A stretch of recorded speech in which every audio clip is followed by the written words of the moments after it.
Alright, folks, it's the WC here with a review of the NBA Awards 2017. It's the first annual NBA Awards. I'm gonna try to make this short and sweet, you know what I'm saying, and to the point. Um, we had Drake host the show. Um, you know, is Drake funny? Not really. You know, you know what I'm saying? Goofy, but not funny.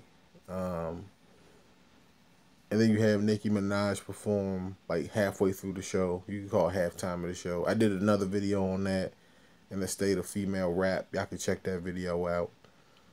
Um, but you had a couple stars up in there. It is what it is. But I wanted to get to the rewards. I mean the rewards, the awards, and basically just kind of give a review of the whole format of this show. Okay, so you had Malcolm Brogdon win the Rookie of the Year. Okay, debatable. I mean, if Joel Embiid plays 75 games last year, he wins that easy. Can we all agree on that? I think we can. Um, Six Man of the Year award, Eric Gordon. When you come off the bench, you average about 10 points and 3 assists, 3 to 5 assists. You're gonna win that easy. Okay, no debate there. Giannis Antetokounmpo, Most Improved Player. Um, when you're as tall as the alphabet is, I mean, it's just a matter of time before this guy becomes, an all star, a mainstay.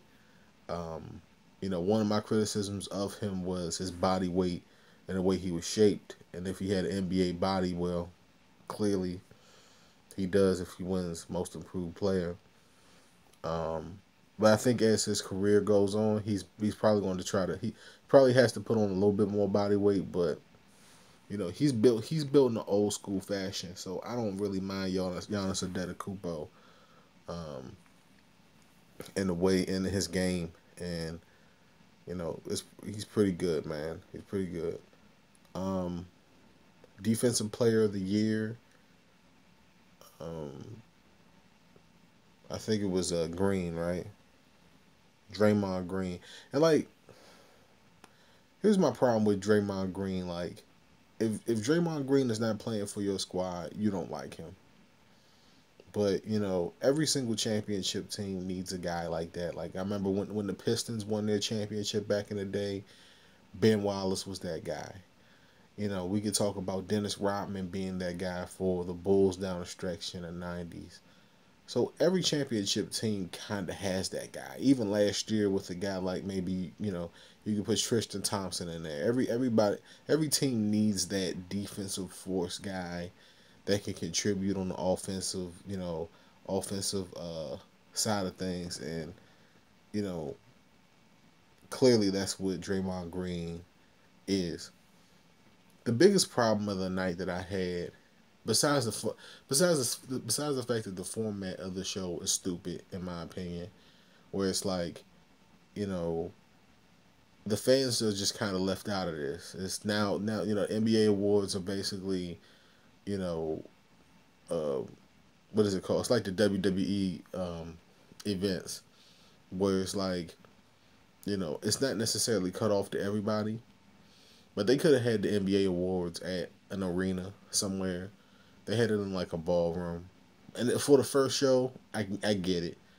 It doesn't necessarily need to be a big performance or anything like that. As the years go on, I'm pretty sure they'll book a random arena and they'll do it there, or maybe they'll just keep it as a consensual thing, so stars and all the like can be there, and it can be like a formal event. Um, but getting back to the awards, but the biggest problem I had in the night was D'Antoni winning Coach of the Year. Now, I think that the Rockets didn't make the playoffs last year, and then they hired D'Antoni. I think that that's the case. Um, I think that that's the case, or maybe they made the playoffs last year and they got outed in the first round. All right, in the NBA, things change quickly, so Don't hold it against me too much for not knowing if they made the playoffs the year prior. Um, like D'Antoni winning the award, like this award should have went to Brad Stevens. Like I've been one of the biggest critics of the Celtics this year, but Brad Stevens had half the talent, and I hate to say it like that, but Brad Stevens had half the talent in Boston that D'Antoni had in Texas, and he had the number one overall seed in that conference. That's just my opinion. You understand what I'm trying to say? It might not be popular opinion, but that's just my opinion. D'Antoni winning the award was I didn't believe it. I couldn't believe it. Um, but I mean it's believable, but just from the context of you're talking about the best coach in the league. You know what I'm saying? You talk about improvements and I don't know.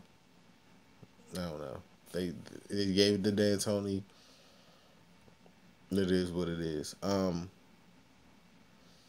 then you got Russ, Mr. Triple Double, winning the league MVP. We all knew that this was coming. This was no secret.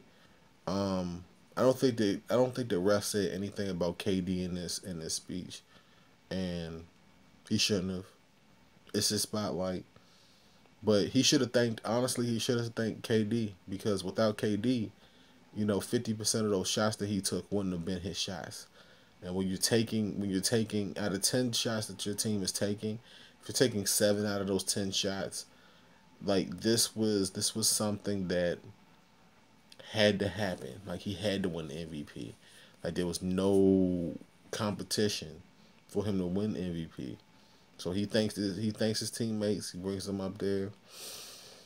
He thanks his wife. He thanks his family, his moms, his dad, his Oklahoma City for supporting him. Um, but like the bigger question is, do I think that Russ will ever win MVP? Not MVP, but like a championship. Like you win MVP, okay, great. But if he could switch places with KD and win the NBA championship, I think he'd rather have that than have the MVP trophy. I really do. And what's really sad, like I keep saying this, it's really sad that Harden, Westbrook, and Durant could not put their egos to the side and just win a championship there in Oklahoma City. They had like a nice little dynasty going there, and those guys' egos just got in the way. And then you look at Golden State and everything that's going on with Durant. And like I said, I've already made a video on Durant and how the asterisks will always be there. This guy is one of the best players of my time, and I wish this guy health. I wish this guy ability, and I wish players like you know I wish that more players would play the game like Russell Westbrook does. You know what I'm saying? All or nothing. If you have a team full of Russell Westbrooks, there's no way that you can truly lose. So, on top of the fact that he was Mr. Triple Double, when you watched it, I don't think that honestly, I don't think that you'll ever really see in this day and age, all right, a player like Russell Westbrook put on a performance like that ever again. So it's the WC. Let me know what you think about the NBA awards. Adam Silver is just messing up, man. Like super teams galore. NBA free agency is about to pop off in like the next week or so, next few days, I guess. It's about to pop off, and there's gonna be a bunch of super teams, man. I just feel super teams coming along. The Cavs are trying to go out and get Paul George, a whole bunch of other stuff. So I'm gonna cut this video off. It's going too long. Until next time, folks. I can hear the motorcycle in the background. That's another reason why I'm trying to cut the video off. But till next time, folks. Peace out.